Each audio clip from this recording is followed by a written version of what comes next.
नमस्कार दोस्तों, स्वागत है आपका मेरे चैनल पे जिसका नाम है जमुना क्लासेस। हम लोग क्लास 10th का मैथ्स कर रहे हैं और चैप्टर 6.3 क्राइटेरिया फॉर सिमिलरिटी पे क्वेश्चन सॉल्व कर रहे हैं। और क्वेश्चन नंबर 12 तक हमने कर लिया था। आज एक दो क्वेश्चन और करते हैं। क्वेश्चन नंबर 13 है, एक ट्रायंगल है ए बी सी और उसमें दिया हुआ है डी पॉइंट है बी सी पे, सच दैट कि एंगल ए डी सी, ये वाला angle is equal to C B A C और C A B whatever, ये एंगल इसके बराबर। ठीक है, हमें प्रूव करना है कि C A square is equal to C B into C D.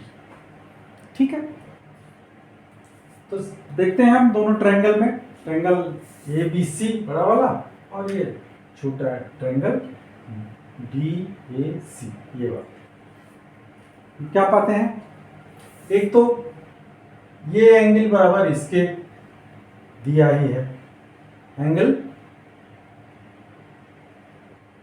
A D C is equal to angle B A C. Then जो ये एंगल है सी, ये वाला, ये इस ट्रायंगल में भी है और इस ट्रायंगल में भी, means angle A C D is equal to angle A C B, same angle है, ये कॉमन एंगल। ठीक है,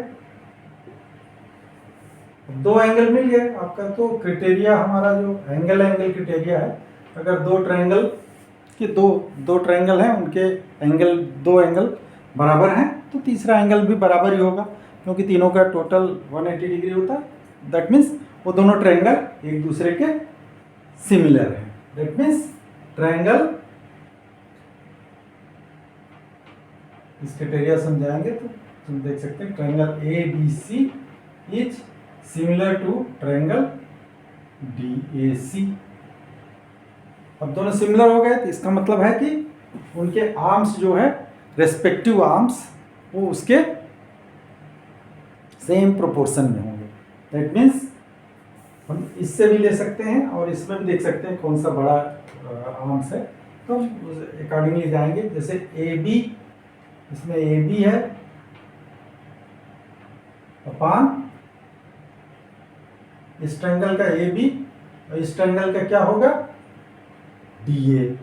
ठीक है, A B upon D A और ए डी जो भी कर सकते हैं, डी ए लिखिए चाहे ए डी लिखिए हुआ, इज इक्वल टू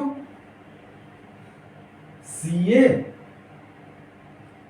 जो ये सी ए अपान, ये किसके करस्पॉन्डिंग है, सी ए किसके करस्पॉन्डिंग है, ये है सी डी। ठीक है, सी डी। और जो तीसरा आर्म्स है वो क्या है, तीसरा आर्म्स हो जाएगा बी सी, ये वाला आर्म्स, ये किसके करस्पॉन्डिंग है, ये है इसके सी ए। ठीक है, आपको ये बहुत ध्यान से देखना है कि कौन सा आर्म्स किसके करस्पॉन्डिंग है। दैट मीन्स जो इसका ए बी है, ये वाला, ये आर्म्स, ये इस ट्रायंगल के किस आर्म के बराबर है, ये उसके डी ए के बराबर है। मीन्स ये इसके जो रेशियो में, नॉट बराबर है, इक्वल नहीं है, वो रेशियो है, जो इसका और इसका रेशियो है वही इस सी ए और सी डी का रेशियो है, ये वाला। ठीक है, और जो ये बी सी है, ये बड़ा वाला, थर्ड वाला B C is corresponding to कौन सा, ये जो थर्ड एंगल है, दैट इज सी ए। ठीक है, इसका जो थर्ड एंगल हो गया ये वाला। मीन्स ये तीनों देखना पड़ेगा आपको कौन किसके इक्वल है। ठीक है, बी सी अपान CA।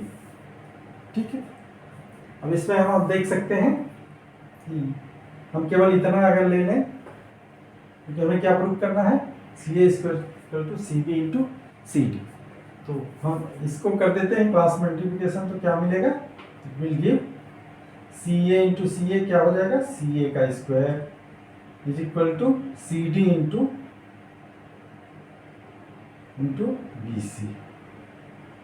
BC या CB एक ही बात है, will equal to CB into CD, जो कि हमें प्रूव करना है। तो आपको इसमें पहले तो हमने सिमेट्रिकल से प्रूव किया, और इसके बाद जब सिमेट्रिकल हो गया तो इसका मतलब उसके जो आर्म्स हैं, करस्पॉन्डिंग आर्म्स, वो रेशियो में होंगे, प्रोपोर्शन में होंगे। तो इस तरह से हमने देखा कि प्रोपोर्शनलिटी वाला जब लगाया, अप्लाई किया फॉर्मूला, उससे हमें पता चला कि ये क्रॉस मल्टीप्लिकेशन कर दिया तो हमें ये जो प्रूव करना था वो मिल गया। चलिए एक अगला क्वेश्चन करते हैं। क्वेश्चन नंबर 13 में दो ट्रायंगल हैं ABC PQR, और ये मीडियन है AD एंड TM, ये दिया हुआ है, और ये गिवन दिया हुआ है कि जो रेशियो है आर्म्स का AB upon PQ is equal to AD upon PM, ये जो मीडियन है इनका रेशियो, और जो ये वाला आर्म्स है AC अपॉन PR, ये सेम प्रोपोर्शन में है। इसमें ये नहीं दिया है BC और QR का प्रोपोर्शन नहीं दिया है। हमें प्रूव क्या करना है, triangle ABC is similar to triangle PQR। अगर हमें ये दिया होता AB PQ का, AC PR का और BC QR का, तो हमें तो पता है SSS थ्योरम के हिसाब से, क्योंकि तीनों साइड्स उसके जो है प्रोपोर्शन में है, तो इसका मतलब है कि वो सिमिलर हो जाते हैं ABC। बट इन्होंने ये नहीं दिया, BC अपॉन QR का प्रोपोर्शन सेम नहीं दिया, क्योंकि उन्होंने क्या दे दिया है, तो मीडियन का AD अपॉन PR। अब हमें इसको प्रूव करना है, कैसे करेंगे, हम क्या करते हैं, पहले ये ट्रायंगल ले लेते हैं, इसको जितना AD है उतना ही सेम और आगे बढ़ा देंगे, ठीक है, पॉइंट E तक, और इसको फिर मिला देते हैं इससे।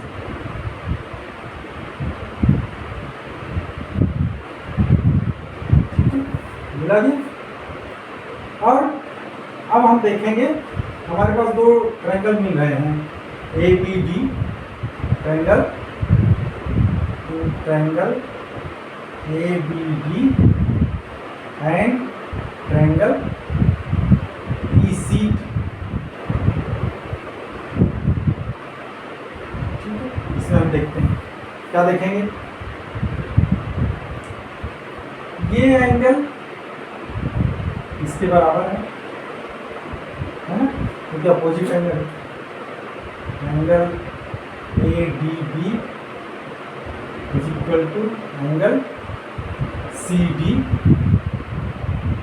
ये दोनों अपोजिट एंगल हैं, ठीक है, बराबर हो गए। नाउ ये एंगल इसके बराबर हो गया। दूसरा, ये जो लाइन है ये इसके बराबर है, क्या, BD इज इक्वल टू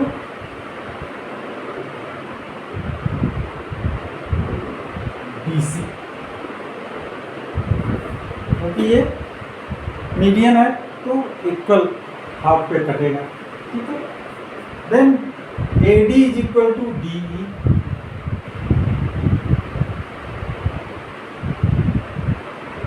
ये तो मीडियन था इसलिए बराबर है, और AD is equal to DE क्यों बराबर है, क्योंकि हमने बनाया ही है उसको बराबर, कंस्ट्रक्शन ही हमने ऐसा किया है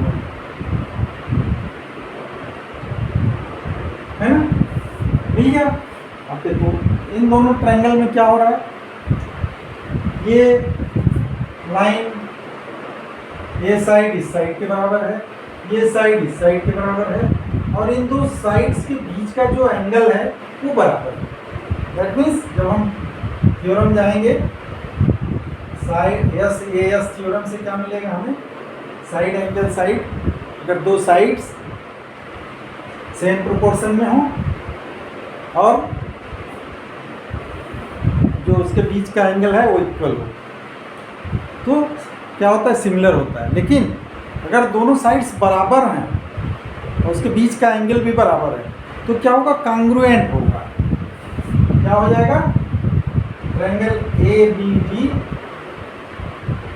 is congruent to triangle E C D. Congruent और सिमिलर में पता है, सिमिलर मीन्स सेम, उसका साइज सेम नहीं है ना, बट कांग्रुएंट मीन्स एकदम एग्जैक्ट सेम साइज सब सेम एक दूसरे के बराबर है। इसका मतलब ये इसके ठीक बराबर है। तो इससे हमें क्या मिल जाएगा, हमें मिल जाएगा A B is equal to C. That means it will give you what, A B is equal to C. क्योंकि कांग्रुएंट में तीनों साइड्स बराबर होते हैं, तीनों एंगल बराबर होते हैं। वेयर सिमिलर में तीनों एंगल तो बराबर होते हैं बट तीनों आर्म्स का प्रोपोर्शन सेम प्रोपोर्शन में होते हैं, है ना। कांग्रुएंट में हमें A B is equal to C मिल गया, ये आर्म्स इसके बराबर हो जाएंगे, ठीक है।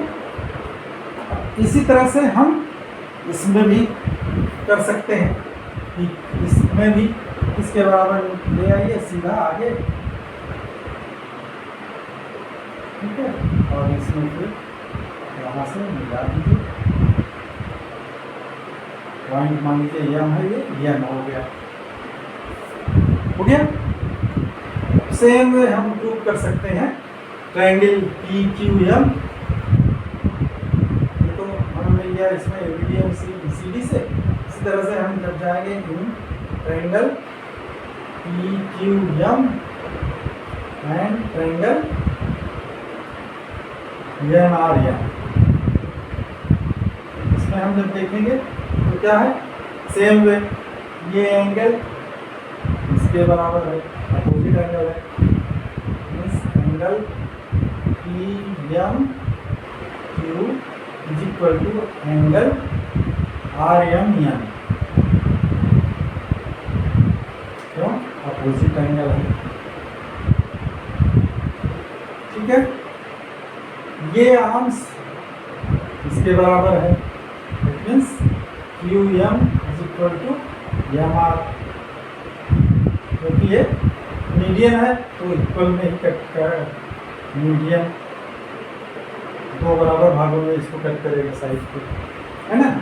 और जो ये आर्म्स है पी एम, ये किसके बराबर है, एम एन के, क्योंकि हमने उसके बराबर ही लिया ही है। P M is equal to M N, क्योंकि बाई कंस्ट्रक्शन हमने बनाया ही इस तरह से, ठीक है।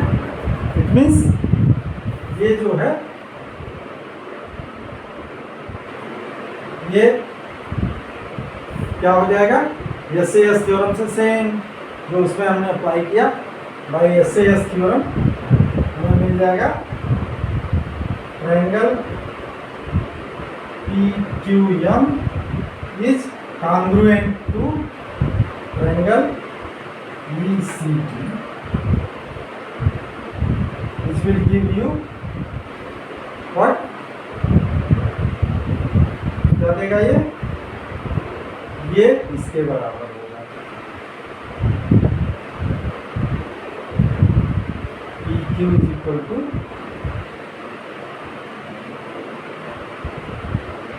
आर एन, ठीक है। तो इसको मिटाते हैं।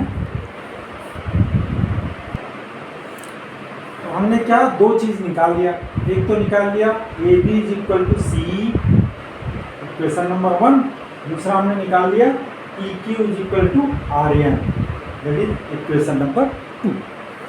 अब हम लेंगे हम ट्रायंगल देखेंगे A C E and P R N, ये जो ट्रायंगल है उस ट्रायंगल में देखते हैं क्या है। पहली चीज हमें पता है A B upon P Q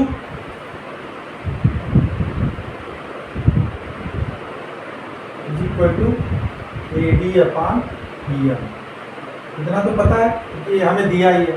A D upon A B upon P Q is equal to A D upon P M, इतना तो दिया ही है। तो A B upon P Q की जगह हम लिख सकते हैं सी ई अपान आर एन, लिख सकते हैं सी ई अपान आर एन बराबर C P Q equal to R N. तो हमने A B upon P Q की जगह सी ई अपान आर एन लिख दिया। यहाँ पे हो गया A D upon P M, ठीक है, A D upon P M. अगर हम इसमें 2 का मल्टीप्लाई कर दें दोनों में, हमें क्या मिल जाएगा is equal to 2 A D upon 2 P M मिल जाएगा। रहने दो, यहाँ पर बताइए 2 ए डी 2 पी एम कर दीजिए। 2 ए डी किसके बराबर है, 2 A D means A D into B, इसका मतलब ये किसके बराबर है, 2 ए डी हो गया ए ई, और 2 पी एम किसके बराबर हो गया पी एन, ठीक है। ये हो गया आपका 2 ए डी 2 पी एम, क्या लिख दिया हमने ए ई अपान पी एम, और यहाँ सी ई अपान आर एन तो सेम रेशियो में है। तो इसमें देखिए एक तो सी आर एन के बराबर हो गया, प्रोपोर्शन में हो गया, इसी प्रोपोर्शन में ए ई और आपको पी एन हो गया। और तो इसका थर्ड एंगल है क्या है ए सी और पी आर, ये तो ऑलरेडी हमें यहाँ दिया ही है equal to A C upon P R, ठीक है। तो इसको साथ साथ कैरी कर लिया equal to A C upon P R, हमें यहाँ पे मिल गया ये equal to A C upon P R. It means ये जो तीनों साइड्स हैं इस ट्रायंगल के, एक साइड ये, एक साइड ये, एक साइड ये, तीनों इसके सेम प्रोपोर्शन में। तो हम जब जाएंगे साइड साइड साइड थ्योरम से क्या मिलेगा हमें, ये ट्रायंगल इसके सिमेट्रिकल है, means triangle A C E is symmetrical to triangle P R N, ठीक है। That means this angle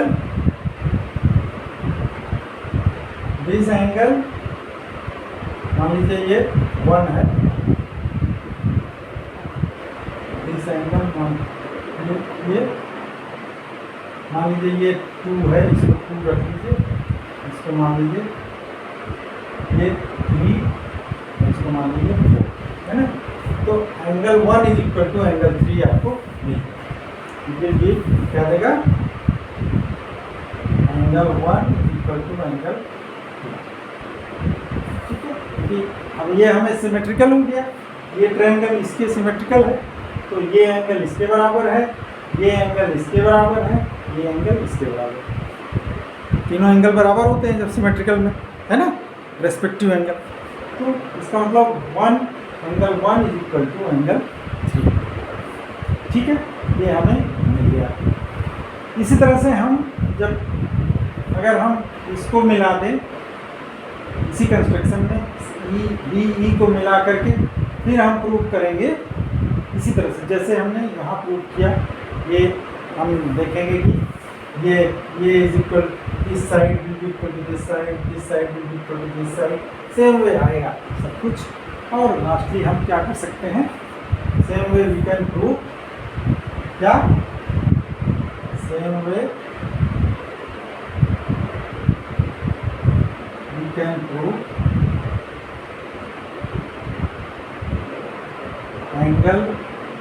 2 is equal to angle 4।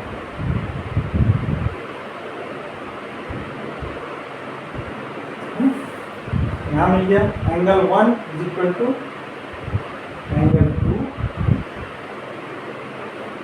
इसी तरह से अगर ये लाइन मिला दें, ये लाइन मिला दें, इस ट्रायंगल को और इस ट्रायंगल को सिमेट्रिकल करके देखेंगे, हमें मिलेगा angle 2 is equal to angle 4, angle 1 is equal to angle 3, angle 2 is equal to angle 4 हमें मिल गया। अब यहाँ चलिए इसको मिटाते हैं। हमने क्या प्रूव कर लिया? Angle 1 is equal to angle 3, angle 2 is equal to angle 4। ठीक है। अब अगर हम इन दोनों को जोड़ दें, angle 1 plus 2, angle 1 plus angle 2 is equal to angle 3 plus angle 4। ठीक है। दैट मीन्स ये एंगल इज इक्वल टू ये साइड, ये पूरा जो एंगल है ये, that is angle BAC is equal to angle QPR। ये प्रूव हो गया। अब हम देखते हैं इन triangle ABC and triangle PQR क्या है। हमें पता है AB अपान PQ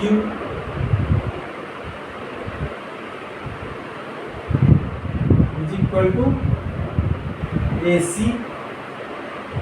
अपान PR।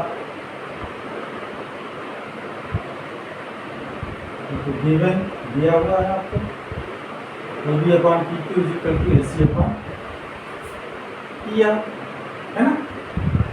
और ये हमने प्रूव कर दिया angle angle BAC is equal to angle QPR। तो SAS फार्मूला क्या, थ्योरम क्या है? SAS थ्योरम क्या है? अगर दो साइड सेम प्रोपोर्शन में है, दो साइड ये साइड और ये साइड सेम प्रोपोर्शन में है और उनके बीच का एंगल इक्वल है, उनके बीच का एंगल इक्वल, तो क्या होगा? दोनों ट्रायंगल सिमिलर होंगे। Triangle ABC similar to triangle PQR। यही हमें प्रूव करना। थोड़ा सा लेंदी है, लेकिन आपको ये ध्यान रखना होगा हम कैसे कंस्ट्रक्शन किया और कैसे हमने फिर प्रूव किया वो एंगल उसके बराबर। तो फिर लास्ट में जब वो एंगल प्रूव हो गया तो हमें मिल गया SAS। ये साइड उसके प्रोपोर्शन में था, सेम ये साइड इसके प्रोपोर्शन में था, सेम प्रोपोर्शन में दोनों, और उसके बीच के दोनों साइड्स के बीच का जो एंगल है वो हमने इक्वल कर दिया। तो हमने SAS थ्योरम से प्रूव कर दिया कि ABC is similar to PQR। थोड़ा लेंदी था बट बहुत कुछ नहीं है, थोड़ा सा आपको माइन्यूटली ध्यान देना पड़ेगा, कैसे हम प्रोसीजर याद रखना पड़ेगा, कैसे हम जाएंगे, कैसे हम वहाँ तक पहुँचेंगे। बाकी तो ज़्यादा कुछ है नहीं, है ना। चलिए आज के लिए इतना ही, और अगर अच्छा लगा हो तो लाइक करिए, शेयर करिए। फिर मिलते हैं। सी यू, बाय।